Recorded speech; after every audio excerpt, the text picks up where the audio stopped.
আজি আমি আলোচনা কৰিবলৈ লৈছো HS ফাৰ্ষ্ট ইয়াৰ MIL আছামিছৰ বৰগীত জয় জয় যাদৱ জলনিধি যা আৰু এই বৰগীতটি ৰচক হৈছে শংকৰদেৱ।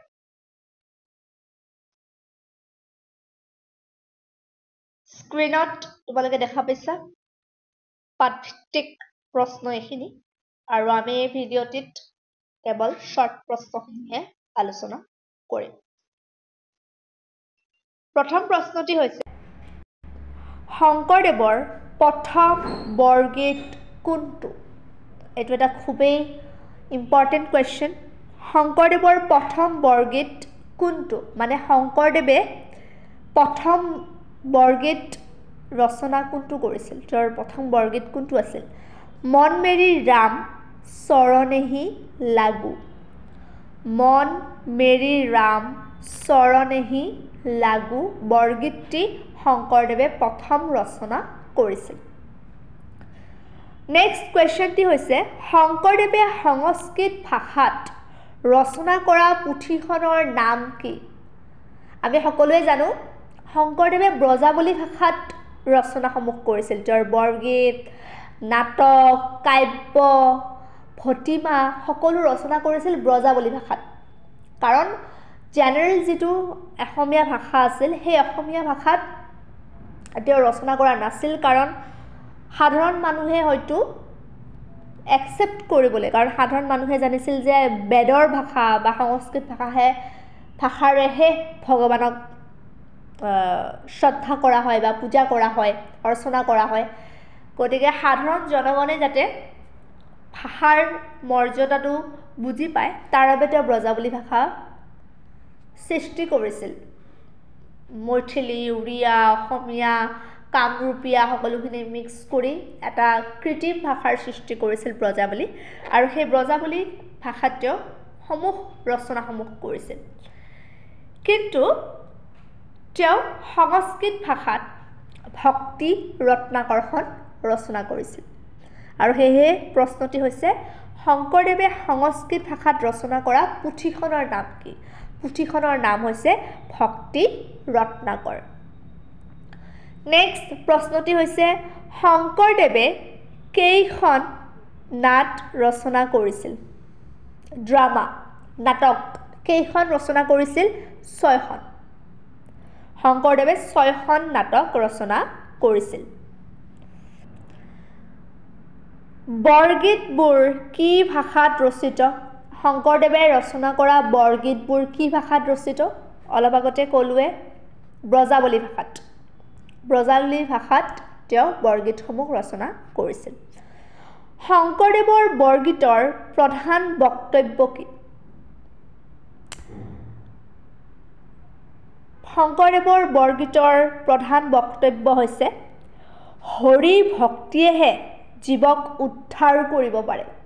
কৃষ্ণ, বিষ্ণু, ভগৱানক বা হৰিক যি ভক্তি কৰে মানুহে, সেই ভক্তিয়েহে জীৱনটো কি হ'ব পাৰে? উদ্ধাৰ হ'ব পাৰে। আৰু এয়াই হৈছে শংকৰদেৱৰ বৰগীতৰ প্ৰধান বক্তব্য। নেক্সট কুৱেশ্যনটি হৈছে শ্ৰুত মাত্ৰা খিলতাত্ৰা শব্দটোৰ অৰ্থ কি? ইয়াৰ দ্বাৰা কাৰ কথা কোৱা হৈছে? শব্দটো খুবেই ডাঙৰ শব্দ, শ্ৰুত মাত্ৰা খিলতাত্ৰা। ইয়াতে এটা মিনিং সোমাই আছে। মিনিংটো হৈছে শুনা বা শ্ৰৱণ কৰা মাত্ৰকে পৃথিৱীৰ সকলোকে উদ্ধাৰ কৰোঁতা। আন অৰ্থত বেদক উদ্ধাৰ কৰোঁতা। মানে যাৰ নাম শুনাৰ লগে লগে সকলো পৃথিৱী উদ্ধাৰ হৈ যায় বা সকলো বেদ উদ্ধাৰ হৈ যায়, তেওঁৱে হৈছে ভগৱান শ্ৰীকৃষ্ণ। সেইকাৰণে কৈছে শ্ৰুত মাত্ৰা খিলতাত্ৰা। নেক্সট প্ৰশ্নটি হৈছে বৰগীতটিত উল্লেখ থকা দুজন অসুৰৰ নাম লিখা। জয় জয় যাদৱ বৰগীতটিত উল্লেখ থকা দুজন অসুৰৰ নাম কেশী আৰু মধু। বৰগীতটিত ভগৱান শ্ৰীকৃষ্ণক কিয় মহদানন্দ কন্দ বুলি কোৱা হৈছে? জগত আৰু জীৱৰ নানা দুখ কষ্ট নাশ কৰি মহৎ বা পৰম আনন্দ কঢ়িয়াই অনা বাবে বৰগীতটোত ভগৱান শ্ৰীকৃষ্ণক মহানন্দ কন্দ বুলি কোৱা হৈছে।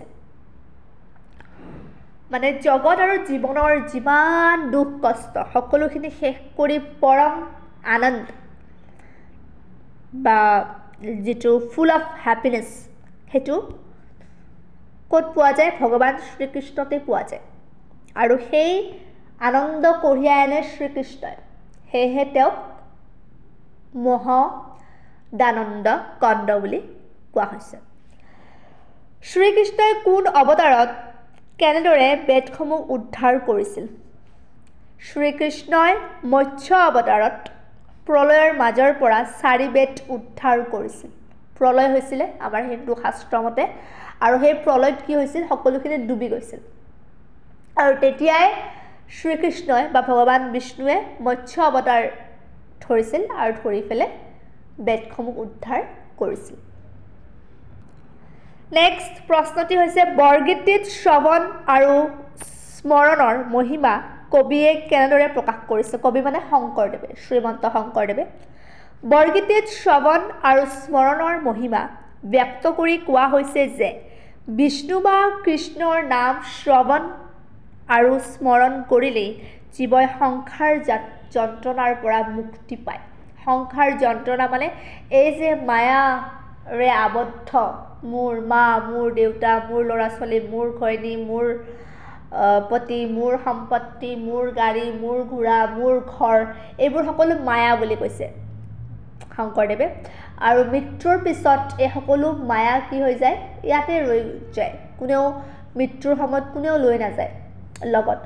গতিকে এই যি মায়াবী জগত, সেই মায়াবী জগতত জীৱই যে ইমান দুখ যন্ত্ৰণা ভোগ কৰিব লাগে, দুমুঠি ভাতৰ কাৰণে হওক বা জীৱনটো জীয়াবৰ কাৰণে হওক, যিমানখিনি ষ্ট্ৰাগল কৰিব লাগে, যিমানখিনি কষ্ট ভুগিব লাগে, সেই কষ্টৰ পৰা যন্ত্ৰণাৰ পৰা জীৱই মুক্তি পায় শ্ৰীকৃষ্ণ বা বিষ্ণুৰ নাম শুনা বা শ্ৰৱণ কৰা মাত্ৰে। এনেদৰে বৰগীতটিত শংকৰদেৱে কৈছে। আজিলৈ এইখিনি আছিলে। ধন্যবাদ।